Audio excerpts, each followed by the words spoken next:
Hello students, तो इस lecture में हम डिस्कस करने वाले हैं सॉल्ट्स को। तो आम भाषा में अगर बोले कि सॉल्ट्स क्या है तो हम कह सकते हैं कि सॉल्ट्स वे सब्सटेंस होते हैं जो एसिड और बेस के मिलने से बनते हैं। इसलिए हम कह सकते हैं कि salts are formed when acids and base react. जब एसिड और बेस रिएक्ट करते हैं तब जाके सॉल्ट बनता है। तो इसलिए हम कह सकते हैं कि जो सॉल्ट है, सॉल्ट के दो पेरेंट हुए। So salt has two parent. कोई भी अगर सॉल्ट होगा तो जब हमने कहा कि एसिड और बेस से मिलकर बना है तो इसका मतलब सॉल्ट के दो पेरेंट हैं। एक पेरेंट हुआ एसिड और दूसरा हुआ बेस। इसलिए जब इनके नाम रखे जाते हैं सॉल्ट के तो उनके नाम में एक पार्ट एसिड का होता है, एक पार्ट बेस का होता है। जैसे फॉर एग्जांपल सबसे जो कॉमनली यूज होने वाला सॉल्ट है वो है सोडियम क्लोराइड। कॉमन सॉल्ट भी इसको बोलते हैं, खाने का जो नमक है खाने में डालते हैं तो सोडियम क्लोराइड। ठीक है, फॉर्मूला क्या है इसका? NaCl। तो इसमें अगर आप देखते हैं तो सोडियम जो इसमें है ये बेस से आया है, जबकि Cl वाला पार्ट जो है वो एसिड से आया है। ठीक है, अगर बेस की हम बात करें तो बेस NaOH से जो है सोडियम आया है, और एसिड की बात करें तो HCl से Cl वाला पार्ट आया।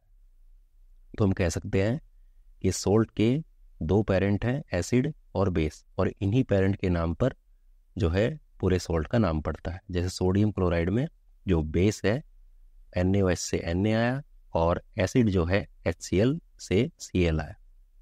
तो इसलिए एक प्रॉपर डेफिनेशन जो बनती है सॉल्ट की, तो हम ये भी कह सकते हैं इसमें कि सॉल्ट वे कंपाउंड होते हैं जहाँ पर एसिड के अंदर जो है बेस से मेटल का रिप्लेसमेंट होता है। जैसे हमने कहा कि HCl है तो यहाँ पे HCl में जो हाइड्रोजन है ये रिप्लेस होगा किससे? किसी मेटल से। जैसे यहाँ पे सोडियम मेटल है, और ये सोडियम मेटल कहाँ से आया है? ये सोडियम मेटल आया है NaOH से, और NaOH क्या है? एक बेस है। तो हम ये कह सकते हैं कि जो सॉल्ट है वो एसिड के अंदर जो हाइड्रोजन है उसमें किसी मेटल का रिप्लेसमेंट से बनते हैं। इसलिए एक नई डेफिनेशन अगर हम यहाँ पे लिखें इसकी, तो नई डेफिनेशन हो सकती है कि ए सॉल्ट, ये अच्छी डेफिनेशन आपकी बन जाएगी, ए salt is a compound, A salt is a compound formed from an acid by the replacement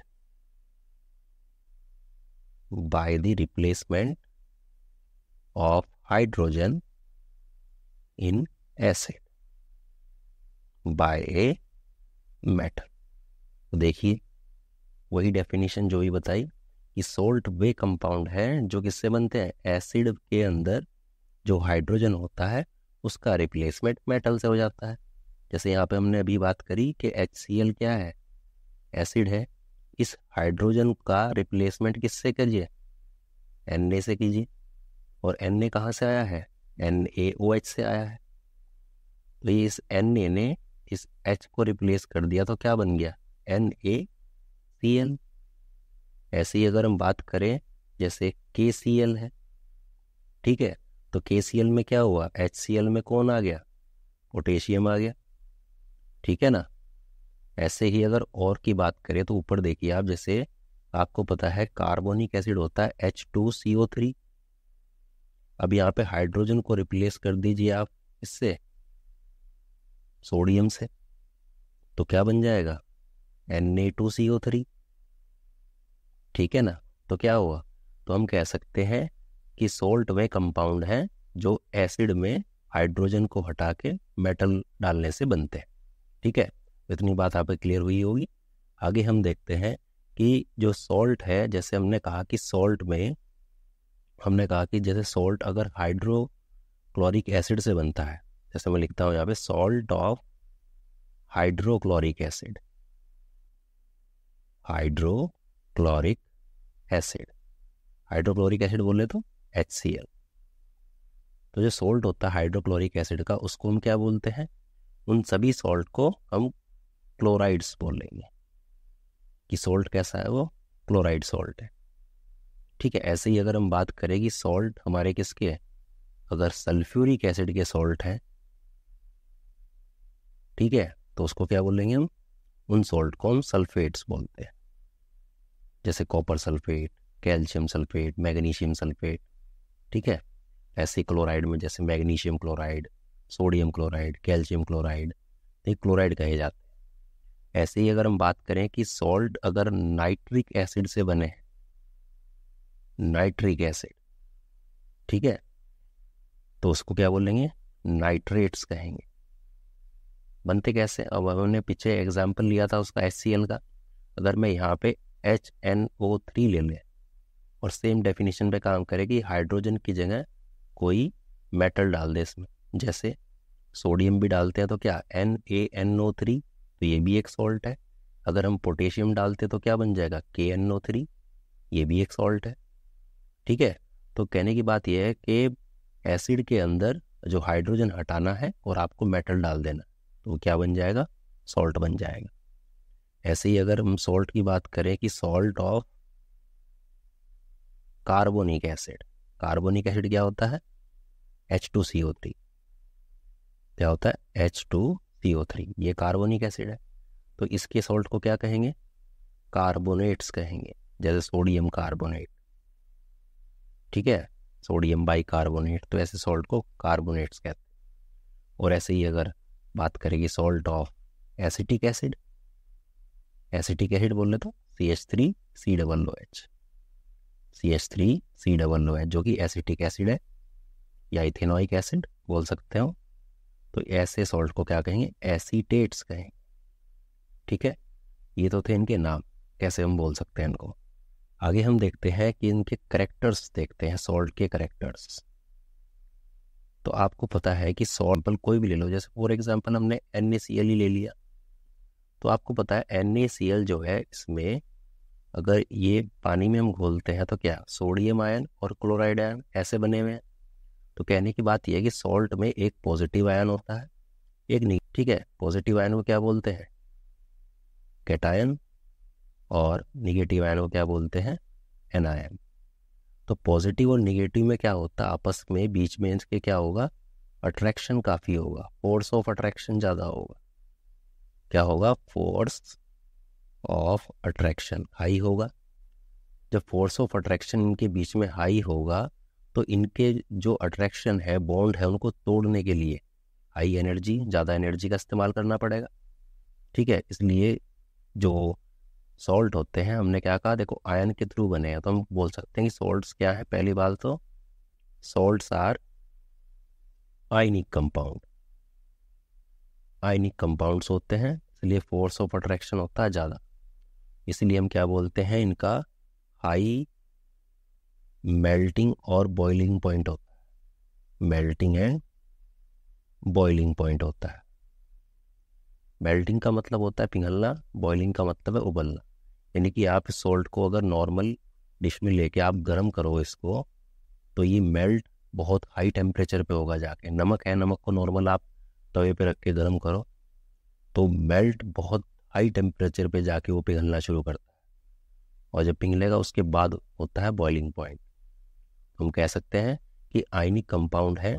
क्यों? क्योंकि इसमें पॉजिटिव और निगेटिव आयन है, इसलिए इनके बीच में फोर्स ऑफ अट्रैक्शन ज़्यादा है, और उनको तोड़ने के लिए बहुत ज़्यादा हाई एनर्जी का इस्तेमाल करना पड़ेगा, ज़्यादा हीट देनी पड़ेगी। इसलिए इनका मेल्टिंग यानी पिघलना और बॉइलिंग उबलना, ये वाला जो टेम्परेचर होगा, पॉइंट का मतलब टेम्परेचर है यहाँ पर, तो ये टेम्परेचर बहुत ज़्यादा इनका हाई होगा। आगे देखते हैं कि भाई ये पॉजिटिव और निगेटिव आयन, किसी भी सॉल्ट जो भी होगा उसमें पॉजिटिव निगेटिव आयन होंगे। देखो जैसे अगर मैं सोडियम कार्बोनेट की बात करता हूँ, तो सोडियम कार्बोनेट क्या है? ये उसमें भी पॉजिटिव और निगेटिव आयन है। अगर मैं पोटेशियम क्लोराइड की बात करता हूँ तो इसमें पॉजिटिव निगेटिव आयन है। कॉपर सल्फेट की बात करता हूँ तो इसमें भी पॉजिटिव और निगेटिव आयन है। यानी कि जितने भी सॉल्ट है उसमें पॉजिटिव निगेटिव आयन होंगे। तो हम कह सकते हैं कि ये जो सॉल्ट है, जब इसमें पॉजिटिव निगेटिव आयन होते हैं तो इनका जो सॉल्यूशन है, पानी में घुल जाते हैं आराम से सॉल्ट, तो सॉल्यूशन ऑफ सॉल्ट क्या करेगा? Conduct electricity. कंडक्ट इलेक्ट्रिसिटी यानी कि बिजली आराम से दौड़ेगी इसमें, जैसे एसिड और बेस के सॉल्यूशन में दौड़ती है, क्योंकि एसिड और बेस के मिलने से ही सॉल्ट बनता है, इसलिए इलेक्ट्रिसिटी भी अच्छी खासी दौड़ती है इसमें, क्योंकि सॉल्ट जो है आयनिक कंपाउंड होते हैं। ठीक है, यहाँ तक क्लियर हुआ आपका। आगे हम देखते हैं इसमें सॉल्ट में कि पीएच, सॉल्ट की पीएच क्या होती है? PH of salt solution, salt solution की पीएच कितनी होती है? तो देखिए, सॉल्ट की जनरली हम सोचते हैं कि सॉल्ट है, एसिड और बेस की मिलने से बना है, तो शायद इसकी जो पीएच है वो न्यूट्रल होगी। हालांकि सॉल्ट की पीएच, जैसे मैंने कोई भी सॉल्ट लिया, पानी में घोला टेस्ट ट्यूब में, और उसके पहले पीएच स्ट्रिप मैं इसके अंदर डाल के देख रहा हूँ, तो भाई अगर रेड आ जाएगा लिटमस तो वो एसिड होगा, ब्लू आ जाएगा तो बेस, कोई चेंज नहीं होगा तो न्यूट्रल। तो हम सोचते हैं कि जब सॉल्ट है, एसिड और बेस मिलने से बना है, तो न्यूट्रल ही उसकी पीएच होगी। लेकिन जो सॉल्ट होते हैं वो एसिडिक भी हो सकती है पीएच उसकी, बेसिक भी हो सकती है और न्यूट्रल भी। ये डिपेंड करता है उसमें यूज़ हुए एसिड और बेस से। जैसे मैंने कहा कि पहला केस लेते हैं कि अगर एसिडिक हो सॉल्ट तो कब हो सकता है, तो मैंने कहा कि एसिडिक सॉल्ट, तो सॉल्ट भी एसिडिक बेसिक हो सकते हैं। एसिडिक सॉल्ट कब होगा? जब स्ट्रॉन्ग एसिड की रिएक्शन किससे हो? वीक बेस से। वीक बेस से हो तो क्या बनेगा? एसिडिक सॉल्ट बनेगा।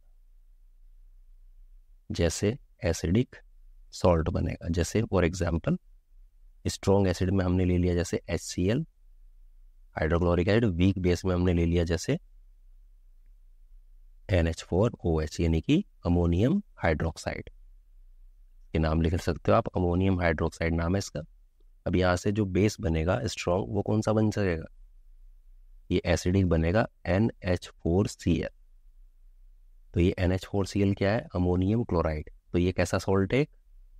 ये एक सॉल्ट है बेसिक एसिडिक सॉल्ट। साथ में क्या होता है?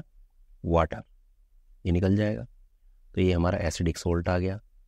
ऐसे ही अगर हम बात करें कि बेसिक सॉल्ट कैसे बनते हैं या बेसिक सॉल्ट होते क्या है, तो देखिए बेसिक सॉल्ट जो है वो होते हैं जब स्ट्रॉन्ग, अपोजिट हो जाएगा ऊपर का, जब स्ट्रॉन्ग बेस और वीक एसिड होगा तब बनेगा बेसिक सॉल्ट। जैसे एग्जाम्पल लें इसका, स्ट्रॉन्ग बेस में जैसे NaOH, और वीक बेस में क्या आ जाएगा हमारा, और वीक एसिड में कार्बोनिक एसिड H2CO3, तो क्या बन जाएगा?